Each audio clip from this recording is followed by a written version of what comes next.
Assalamualaikum warahmatullahi wabarakatuh. Wilujeng tepang dangu deui sareng mangkince. Alhamdulillah kanggo dinten ayeuna tiasa nepangan deui. Sataacana depadar ieu carios sim kuring nganuhunkeun kana tos like, komen sareng subscribe-na nya atur nuhun. Atuh di mana wae ayana mugia dipaparinan kasehatan sareng digampilkeun dina milari rezekina amin. Dinten ayeuna teh masih nyarioskeun Asep Makala 7-nya karya Mang Nyalira sanaos basajan oge mudah-mudahan janten hiburan. Kumaha lajengna ieu carios mangga urang kawita.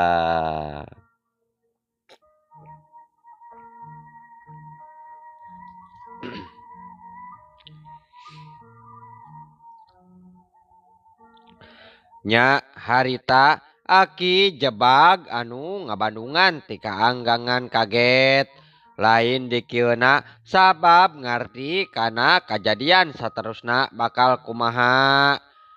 Nya Mbah Barod katingali nyekek beheungna sorangan tapi aneh nu ngelel lain manehna tapi nyeecin bari sapasang panona burial buncelik bedogna lesot tina cekelanana.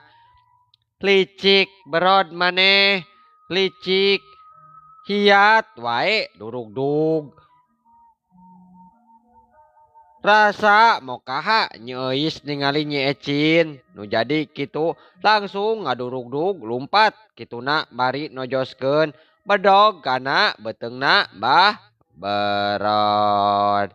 Tapi Mbah Berod jigana ngahaja teu nyingkahan panarajang malah ngadon ngahaja beteungna diasongkeun hiuk gabres wae akhirna bedog nyeis tambras kana beteungna nepi ka laput samet tonggong tapi aneh Mbah Berod bet teu ngadenge ngagero jeung ngabijilkeun getih tina beteungna malah nyeecin nu ngadenge ngagero bari bibirna nyebrot ku getih seger sarta tina beteungna bijil getih kentel hideung dituturkeun ku pejitna anu amuradul bijil.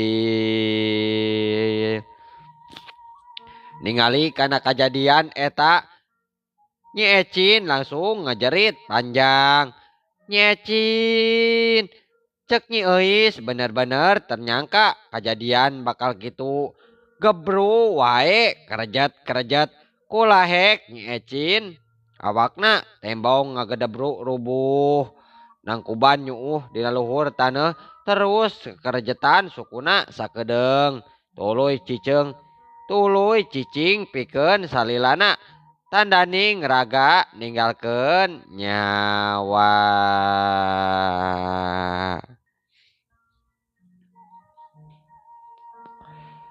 Dina kaayaan keur kitu harita aya hiji sinar warna biru dina saku jaket nyeecin tuluy ngabalesat muru ka aki jebag anu bogana.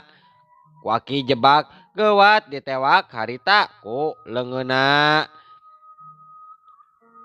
Nyi Euis tembong geus ngajleng ka tukang bari ngalesotkeun cekelanana kana perah bedog anu masih nancleb kana beteungna Mbah Berod. Si urang aja arsia teh hiat wae Mbah Berod tembong dua leungeunna nyabut bedog anu nancep dina beteungna anu teu cecel teu bocel taya tapak-tapak acan bedog jiga nu keuna kana cai lebah dieu kaistimewaanna Mbah Berod. Dina kaayaan kitu Bah berod ngarasa aya angin nu nebak kana pundukna sarta saterusna karasa seueul parat kana hulu angen les kapiuhan teu inget di bumi alam awakna nyuuh nangkuban dina luhur taneuh antara pundukna bah berod diketig ku aki jebag nepi ka piuhan nana aki tulungan aki. Oh, tenang, tenang. Wayahna sing saban nyai. Ku ieu kaayaannya jeung hampura aki teu bisa ngahalangan kana kalicikan bah berod. Nyi Ecin aki, Nyi Ecin. Enya keun tanggung jawab aki eta mah.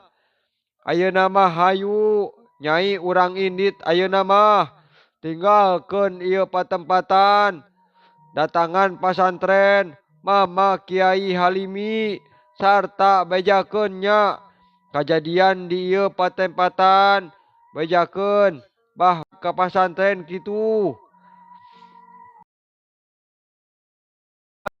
etan radang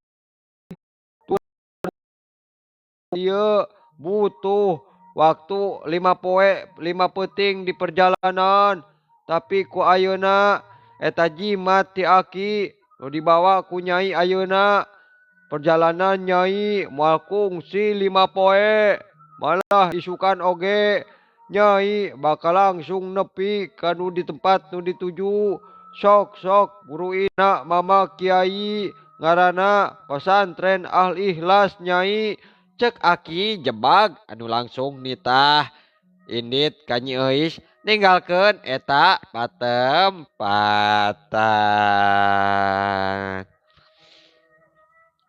Tapi aki abdi kudu bisa si berod keur kapaehan aki ieu hiji kasempatan keur abdi males kanyeri.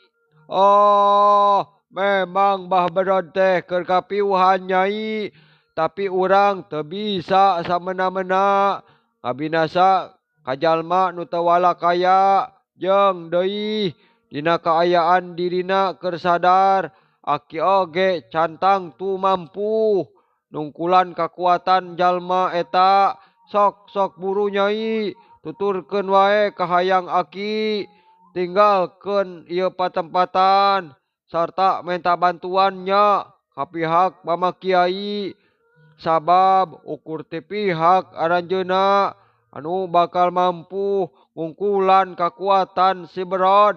Nyi Euis katingali ngahuleng sakedeung tapi manehna gancang nyarita deui. Muhun aki mangga atuh abdi ayeuna bade angkat nempangan Mama Kiai Halimi aki di dieu nya tong lami-lami ki sarta candak layon Nyi Ecin punten sakantenan ki panguburkeun nya.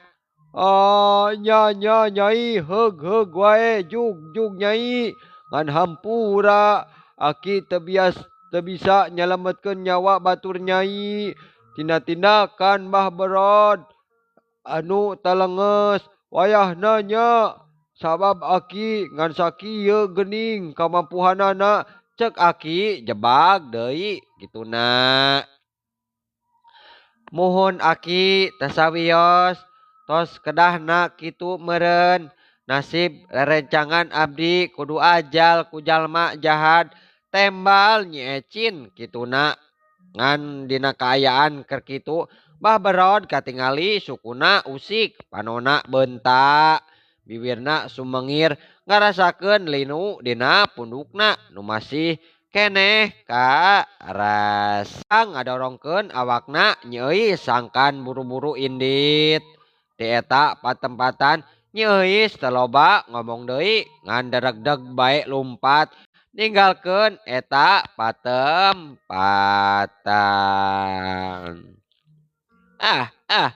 Aduh jadah saha nu geus ngetik punuk aing ieu teh kurang ajar sia cek bah barot kituna bari cengkat lalaunan.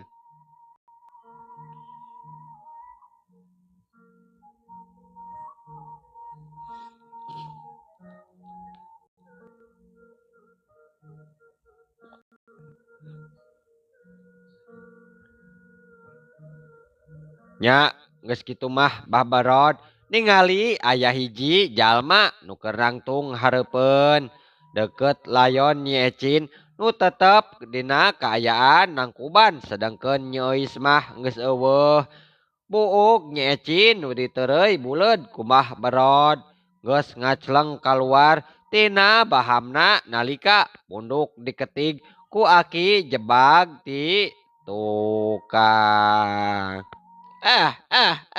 Saha maneh teh euy? Wani-wani sia kadewek cek Mbah Barod bari nyidik-nyidik kajirim jalma nu keur nangtung hareupeunana kituna. Oh, lamsijan ieu teh. Bener Andika teh ha? Inget keneh teu kadewek. Cek aki jebag kituna mencerong. Kana beungeut Mbah Barod nu geus nangtung aja. Ke. Ari maneh teh saha euy? Nah, bat nyaho ngaran kana asli dewek ieu teh. Cek Mbah Barod kituna ngemu kakaget sabab jalma nu aya di hareupeunana tetela nyahoeun ngaran aslina. Oh, teu kudu kaget maneh lamsijan. Jeung nyaannya maneh teh geus poho ka dewek. Yeuh, dewek teh saomod. Saomod pamajikanna nu direbut ku Andika ha baheula. Tapi ngaran omod kiwari geus eueuh. Sarta sebut bae ngaran dewek mah aki jebag deuleu. Ah. Si laing teh saomod teh nya. Heueuh. Dewek teh kara inget yeuh. Si laing teh saomod. Tapi mun maneh embung disebut deui ngaran omod paduli teuing euy. Angka dewek ngaran Barod ayeuna mah ulah sok disebut si lamsijan euy. Anu memang geus lila dikubur. Eta ngaran bareng jeung paehna si Oneng alias Maerot euy. Oh, hade ayeuna mah urang seribi sebut ngaran anyarnya atawa mangrupa julukan wae. Kumaha tah lamsijan? Terus maneh ayeuna rek naon ha? Datang ka dieu teh jeung gara-gara maneh deuleu musuh dewek kabur. Nu tadina mah rek dipodaran duanana deuleu. Ari sia teh kadon kabur. Akibat si laing sia teh ha? Cek Mbah Barod kituna ngalengkah maju. Oh, maneh teh yeuh bener-bener jahat sia. Jahat liwat saking Barod. Nyawa jalma ku sia geus dianggap runtah deuleu. Jeung munseug teu dihalangan ku dewek, si laing teh bakal modar deuleu ku eta awewe. Tapi dewek teu mikeun. Si laing paeh ku leungeun batur ha. Blog sia teh, goblok. Wani nyacape kitu ka dewek. Nah, si laing anu ngetig teh euy tadi. Dewek pisan euy anu ngetig punuk si laing Barod. Sabab mun teu kitu nambahan kos sia. Bener-bener wani ka aing, montong ngabongohan euy. Kamana ayeuna musuh aing hiji deui euy mantogna. Pasti sia dititah mantognya ha.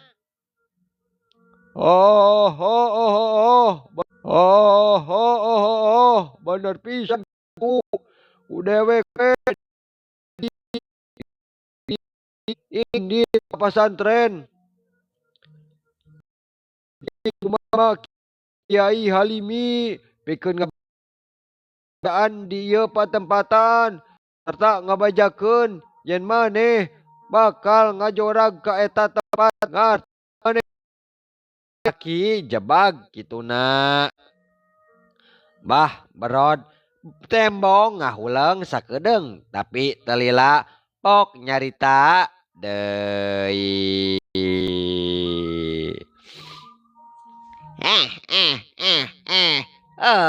Batin maneh euy, memang seukeut jebag. Bisa nganyahoankeun kana maksudan hate aing alus. Alus pisan sia. Pasti sia teh pihakna si Halimi nunggus nyaho ku si laing bakal kadatangan dewek. Manehna yakin moal tenang euy, moal tenang deuleu. Oh, eta mah karak sawangan maneh wungkul berod. Yoh, jadi jalma tong sombong sia teh. Nu meh si laing boga kekuatan jeung pangarti. Mama Kiai Halimi moal nepikeun katetenang deuleu. Bakal kadatangan si laing teh ieu. Setan sia, setan. Sia nyaho ha. Kana ilmu jeung kekuatan aing. Rasakeun sia jebag. Sia ayeuna mah bakal nyaho. Kahebatan ilmu aing hiat wae bah berod. Katingali ngarawu taneuh garing. Bari kunyam mapatkeun jampe pak make.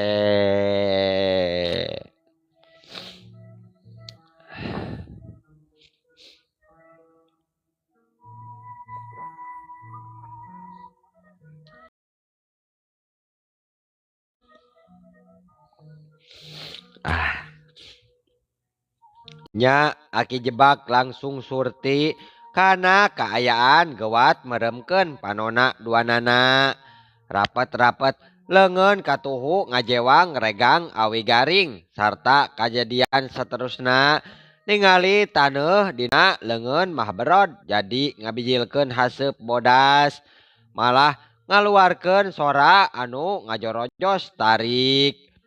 Sabarikna regang awi garing nu dikeupeu ku aki jebag tembong bet ngariut terus bubuk jadi lebu. Anon aki jebak ngadadak peurih sarta baberod nempo ngagero kaget sabab taneuh dina leungeunna jadi ngajaletot panas. Eta kaayaan mangrupa tanda ilmu tenun malikan deui ka diri sorangan. Sabab mun teu malikan pasti panon aki jebag tangtu boncos kaduruk ku ilmu kekuatan bah berod. Nya bah berod gajleng luncat ngarontok awakna aki jebag nu harita gancang mapag rontokan rawan blug wae gulitik aki jebag jeung bah berod pating gulitik awakna dihuru-hureun taneuh bari seulih cekek.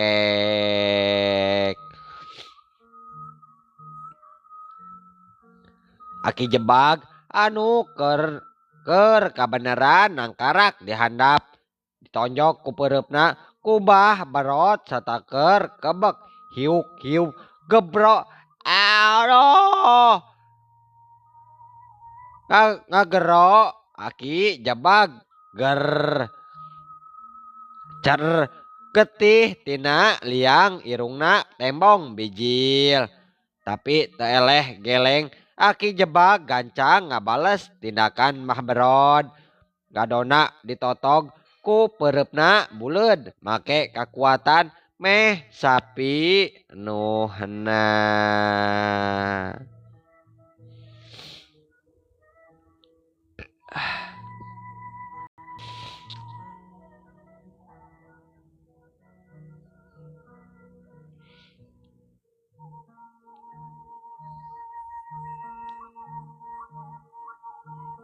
Atuh tumerepna ka bah berod hiuk cekuk wae.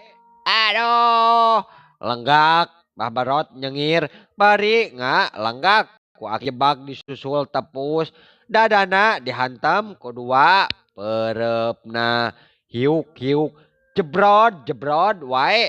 Aduh setan sia jungkel babarod ngajungkel kituna ngagero tarik bari nyekelan dadana nu nyeri panona burial buncerik sarta napasna berat.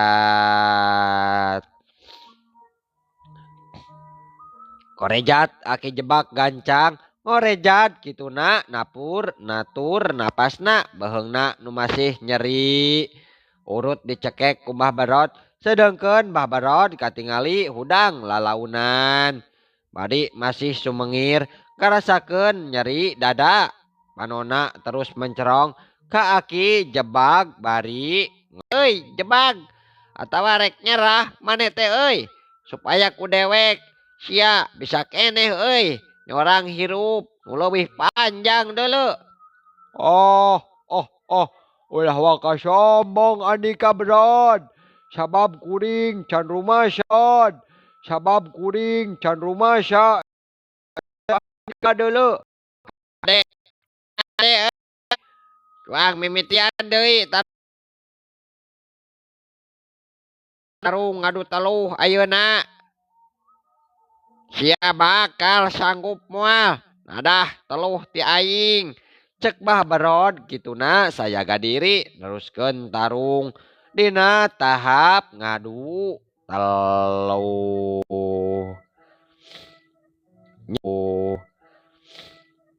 nya aki jebak jingeun halanjang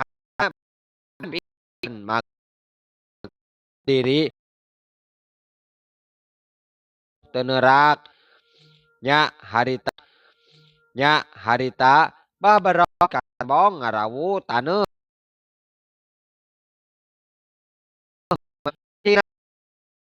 serta ngabayang aki bobuyutan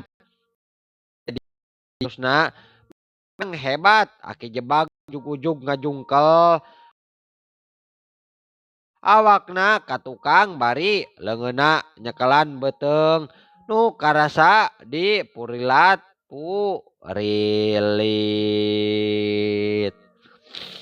pak sasatoan nu pantes kaasup kana badan aki jebag ditinggi nu meh sagede dampal leungeun tembong pating torolong di sela-sela urat sakujur badan aki jebag. Memang aki jebag teh nyangka serangan teluh lawan estuning hebat jeung ngabahayakeun nana.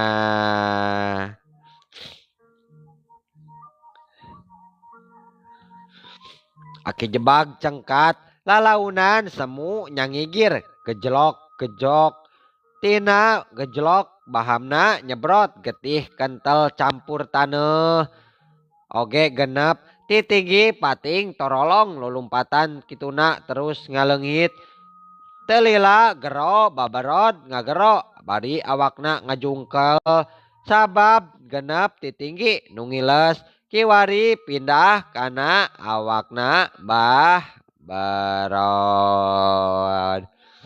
Gorentel Mbah Barod kogorentelan jiga nu rek sakarat ngalepaskeun nyawa jeung adu gelajar nahan kanyeri sakujur badana sarta sanggeus gejlok mah dina bahamna Mbah Barod katingali getih campur taneuh mungsrat disusul ku genep titinggi nu terus lusles teuing ka mana. Koneal jarig jeg aki jebag hudang pangheulana bari jumarig jeg sarta tetempoanana jadi ranyai kalaroneng sirahna berat bumi asa muter. Nya Mbah Barod tembong hudang lalaunan tapi henteu ripuh kawas aki jebag. Mbah Barod mah tentempoanana masih waras keneh tungtungna mah bisa ajeg deui. Sareng waktosna seepnya insyaallah enjing atanapi pageto tiasa dilajengkeun deui dina seri ka 8-nya. mangking ce ngaturkeun. Wabillahi taufik wal hidayah. Wassalamualaikum warahmatullahi wabarakatuh. Cah.